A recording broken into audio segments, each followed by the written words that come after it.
Of course, there were other key players in the passage of the Inflation Production Act, some of them remaining in the shadows until now.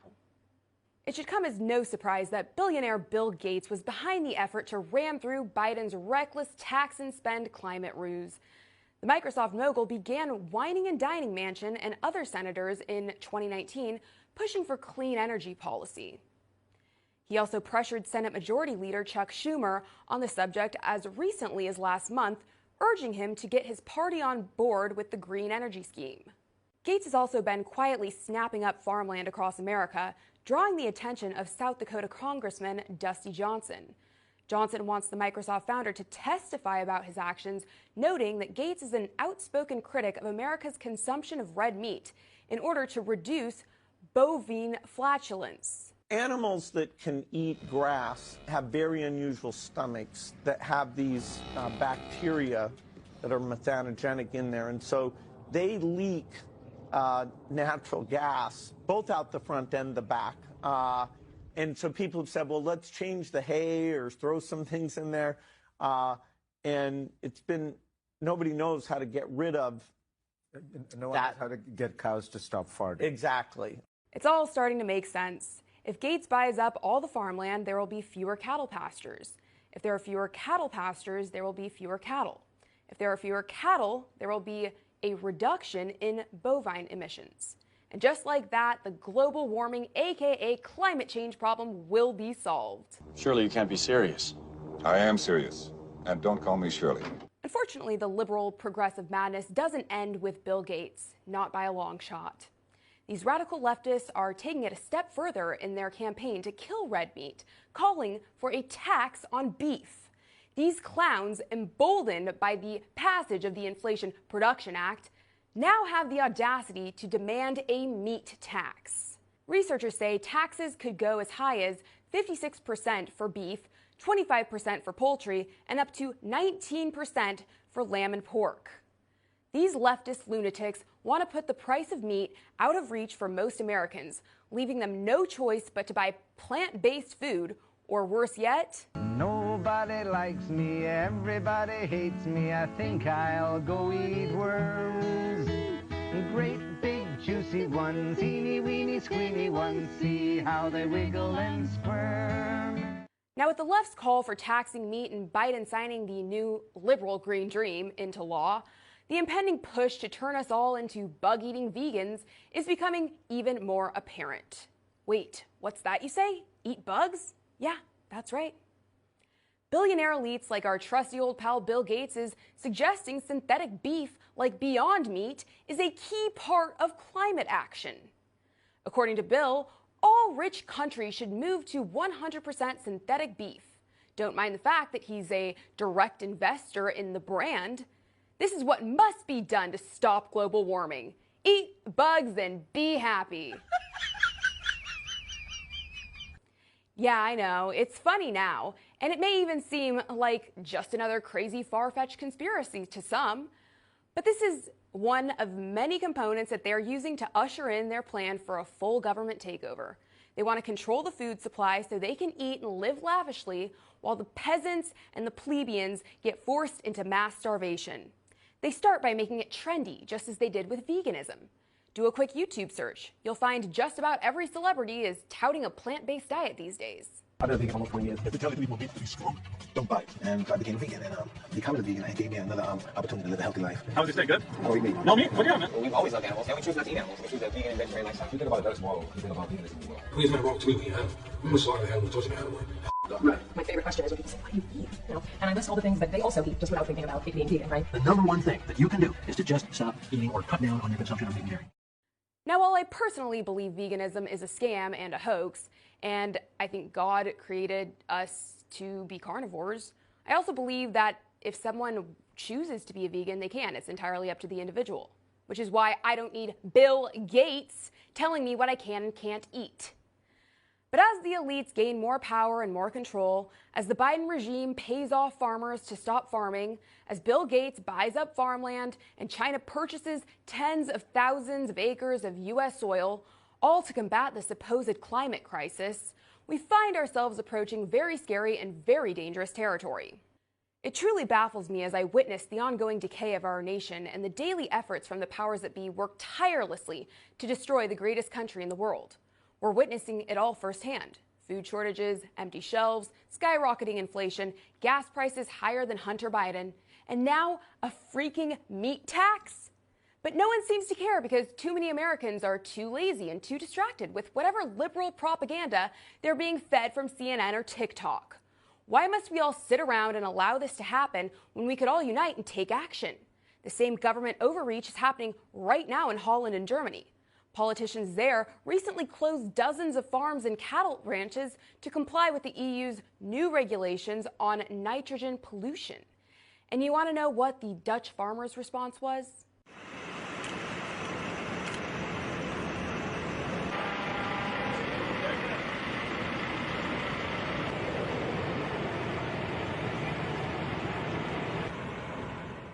Now that's how it's done. That's how you start a revolution.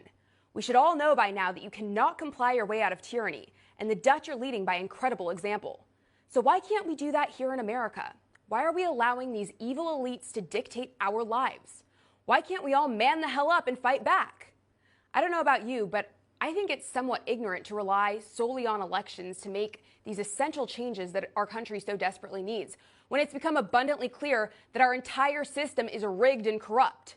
Why don't we, the people, get organized and take the power back? Oh, that's right. I almost forgot. We're living through a pandemic of soy. They're putting on their masks as a sign of resistance.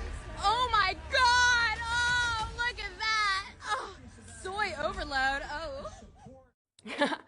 That was me filming that, by the way. What a disgrace to our founding fathers. I'm sure they're turning in their graves knowing that this is what man has devolved into. Is it any coincidence testosterone levels are down over 40% since the 1980s? Well, of course not. This is all by design to starve us of nutrients in an effort to keep us weak both mentally and physically. Which proves my point as to why soy is the real pandemic. And while we've seen the increasing popularity of the plant-based diet touted by Hollywood's elites, I think it's safe to say veganism will soon become just another outdated trend of the past. And why is that, you may be asking? Because now it's all about bugs. 2 billion people in the world eat bugs, and I'm one of them. Because here we go. Have some mealworms. I'm telling you, I'd win Survivor. Vile, absolutely vile. Also, side note, that video was filmed in 2018, so they've been trying to prime us for what's to come by normalizing the consumption of bugs for quite some time now. And even if you think all of this is repulsive and want nothing to do with bugs in your diet, well, that's just too bad because now you don't get a choice. Major food brands are now quietly slipping insects into your food. As pictured here, these cheddar puffs contain cricket flour. Sounds delicious, doesn't it? I'm sure there are no health repercussions whatsoever to consuming cricket flour.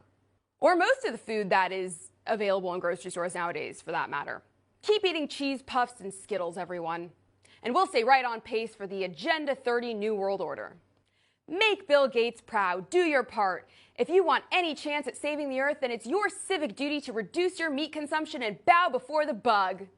But if you're a climate crisis denier and think you're above eating insects and continue consuming like a greedy redneck carnivore, just beware. Hollywood actor and now climate activist Leonardo DiCaprio might be coming for you in his gas-guzzling private jet. Don't say I didn't warn ya. I'll have more liberal hypocrisy for you tomorrow, but that's going to do it for today. Please be sure to like and share this video to help us overcome big tech censorship. Also be sure to visit our website at oann.com for access to free 24-hour streaming. As always, thank you so much for tuning in. I truly appreciate your support, and God bless.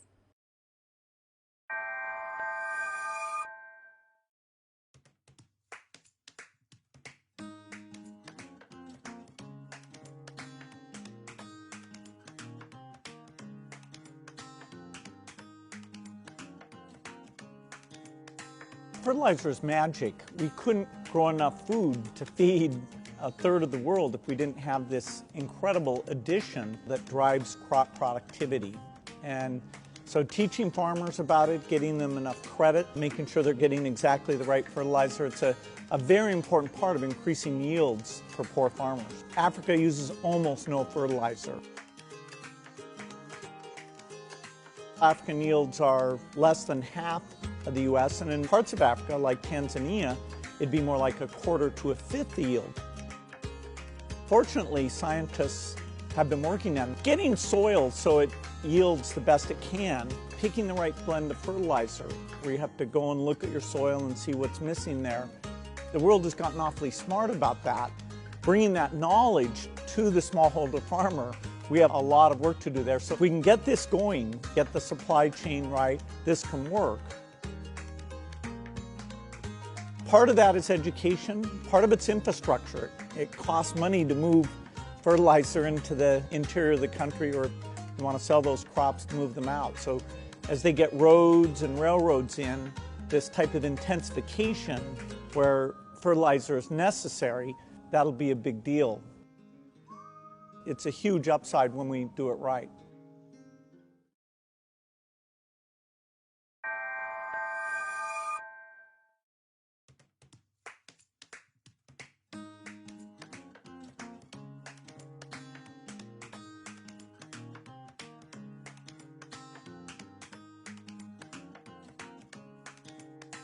Fertilizer is magic. We couldn't grow enough food to feed a third of the world if we didn't have this incredible addition that drives crop productivity. And so teaching farmers about it, getting them enough credit, making sure they're getting exactly the right fertilizer, it's a very important part of increasing yields for poor farmers. Africa uses almost no fertilizer. African yields are less than half of the U.S., and in parts of Africa, like Tanzania, it'd be more like a quarter to a fifth the yield. Fortunately, scientists have been working on getting soil so it yields the best it can, picking the right blend of fertilizer, where you have to go and look at your soil and see what's missing there. The world has gotten awfully smart about that. Bringing that knowledge to the smallholder farmer, we have a lot of work to do there. So if we can get this going, get the supply chain right, this can work. Part of that is education, part of it's infrastructure. It costs money to move fertilizer into the interior of the country, or if you want to sell those crops, to move them out. So as they get roads and railroads in, this type of intensification where fertilizer is necessary, that'll be a big deal. It's a huge upside when we do it right.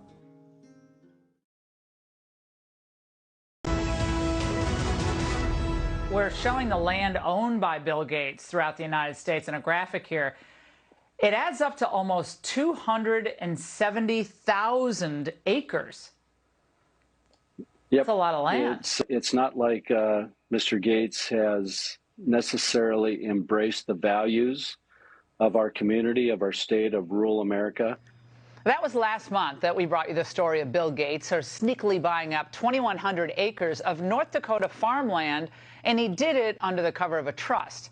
Now, it was the latest in what seems to be kind of a methodical and seemingly calculated push that has now made him the largest private landowner in the United States. So let's take a look at where he's made these purchases. And as I read, please keep in mind that the average farm size in the United States is 445 acres. So in Louisiana, he has 70,000 acres, 48,000 acres in Arkansas, 25,750 in Arizona, 20,500 in Nebraska, and more than 105,000 acres across 15 other states. Now, what's strange about this new purchase, though it coincides with another large purchase just 40 miles away that we told you about earlier this week.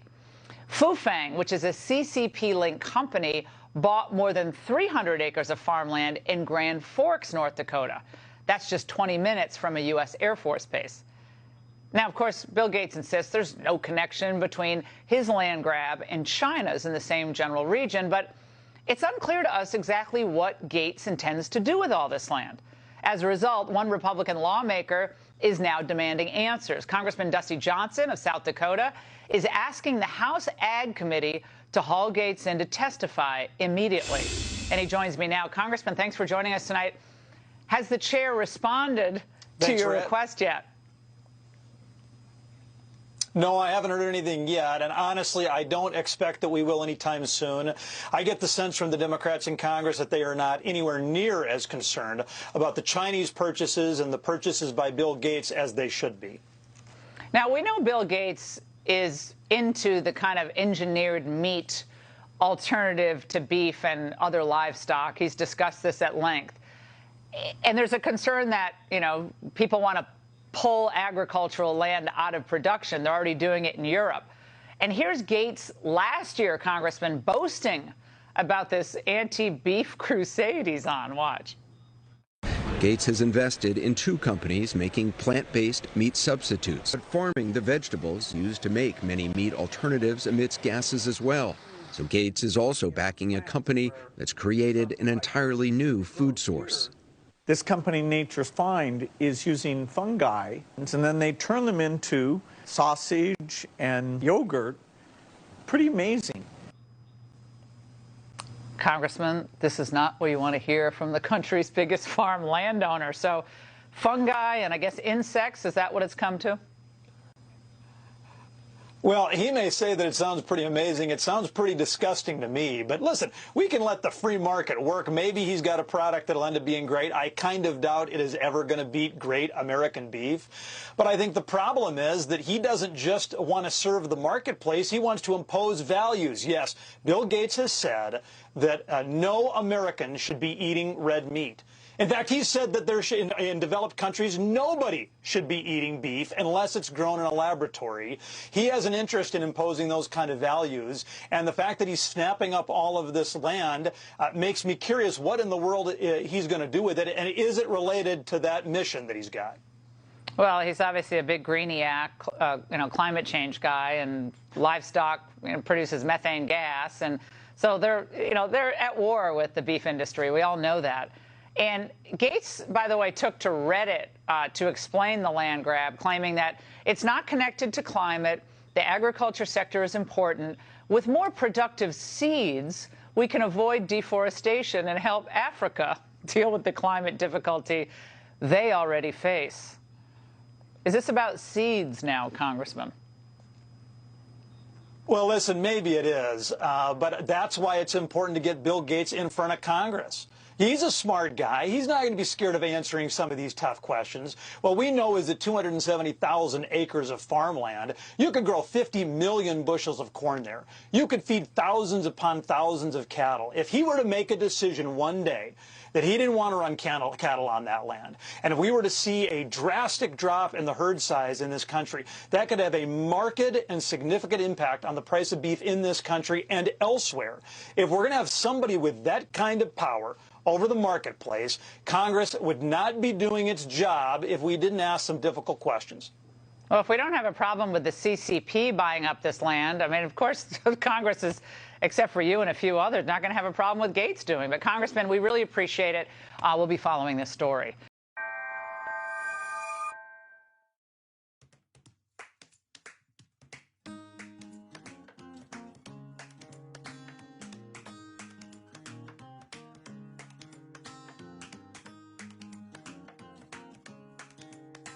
Fertilizer is magic. We couldn't grow enough food to feed a third of the world if we didn't have this incredible addition that drives crop productivity. And so teaching farmers about it, getting them enough credit, making sure they're getting exactly the right fertilizer, it's a very important part of increasing yields for poor farmers. Africa uses almost no fertilizer. African yields are less than half of the U.S., and in parts of Africa, like Tanzania, it'd be more like a quarter to a fifth the yield. Fortunately, scientists have been working on getting soil so it yields the best it can, picking the right blend of fertilizer, where you have to go and look at your soil and see what's missing there.